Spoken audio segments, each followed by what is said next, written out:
حياتي كلها لله فلا مولى لنا إلا أحب الله جل. بسم الله الرحمن الرحیم. محترم ورونو که غواړئ چې دنیا او آخرت کې کامیاب شي نو دغه درې کارونه کوه.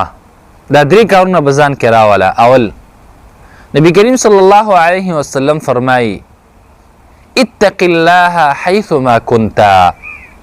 د الله سبحانه وتعالی نه ویریږه هر چرته چې په هر حال کې چې ځان لئ که د نورو خلکو سره په هر حال کې د الله سبحانه وتعالی نه ایریږه.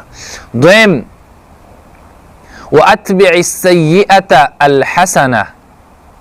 کله چې دنه ګناه وشي، خطا دنه وشي، نو بیا نیک عمل کوه. د خطا نه پس نیک عمل کوه، ځکه دا نیکي چې ده دا د ګناه لره ختموي، محو کوي، تمحوها، ختموي دا نیکي د ګناه لره. دریم، وخالق الناس بخلق حسن. د خلکو سره ښه اخلاق کوه، ښه رویه کوه، ځکه بل حدیث کې راځي نبی کریم صلی الله علیه وسلم فرمایي نیکی چې ده، نیک عمل هغه ښه اخلاق دي. البر حسن الخلق. نیکی چې ده ښه اخلاق دي. الله سبحانه وتعالی دې وکړي چې دا درې واړه کارونه په موږ کې موجود شي.